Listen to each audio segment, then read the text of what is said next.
महल से बहिष्कृत करने का महाराज को घोर पश्चाताप है। वे आपसे मिलने के इच्छुक नहीं। प्रणाम।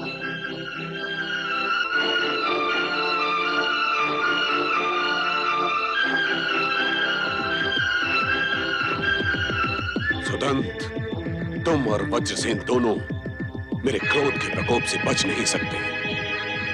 शांत हो जाए गुरुदेव, शांत हो जाए। कृपया आप व्यर्थ क्रोध ना करें। इससे आपकी तपस्या और आराधना का पुण्य नष्ट हो जाएगा। मेरे शिष्य होकर तुम मुझे ही उपदेश दे रहे हो। पहले यह बताओ कि मेरी आज्ञा के बिना तुम कहां अदृश्य हो गए थे? ये बताना मैं आवश्यक नहीं समझता महापंडित ध्रुवचटी। मैंने सोचा था आपका शिष्य बनकर मैं आपसे कुछ प्राप्त कर सकूंगा, परंतु आपने तो मेरे मन की शांति भी छीन ली। क्या प्रलाप कर रहे हो तुम? हाँ, मैं अक्षर अक्षर सत्य कह रहा हूँ महापंडित ध्रुवचटी। जो गुरु शिव भक्ति से प्राप्त सिद्धि के नाम पर निर्दोष को निराश्रित बना दे, ऐसे गुरु का शिष्य बनकर मुझे दुर्गति को प्राप्त नहीं करना है। यदि आपको भी दुर्गति प्राप्त नहीं करनी है तो क्रोध, अपमान और प्रतिशोध की भावना को अपने हृदय से निकाल दें। इससे आपका कोई भी कार्य सिद्ध नहीं होगा। मैं कहता हूं ये प्रलाप बंद करो। ये प्रलाप नहीं, कटु सत्य है जो मैं आज आपको सुनाकर ही रहूंगा। आपका शिष्य होने के नाते मैंने सुमति की सहायता की आपके पाप का प्रायश्चित करने के लिए। सुमति को समाप्त करने के लिए आपने अपना कोई भी प्रपंच शेष नहीं छोड़ा। अब भी समय है महापंडित, दूसरों का बुरा सोचना छोड़ दें, अन्यथा भगवान भोलेनाथ का कोप आप पर बरस पड़ेगा। लगता है तू बड़ा ही धृष्ट और कृतघ्न शिष्य है, और आज तेरी मृत्यु मेरे ही हाथों लिखी। नारायण नारायण। तुम आप? हाँ, स्वयं भगवान भोलेनाथ ने मुझे यहाँ आपका शिष्य बनने के लिए भेजा था, आपकी शिव भक्ति की थाह लेने के लिए। परंतु आपकी शिव भक्ति सत्वहीन निकली। भगवान भोलेनाथ आपकी रक्षा करें। नारायण नारायण।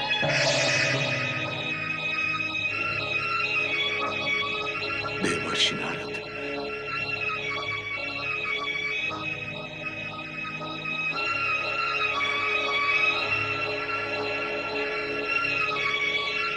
हे शिव शंकर, अब क्या होगा?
ओम नमः शिवाय।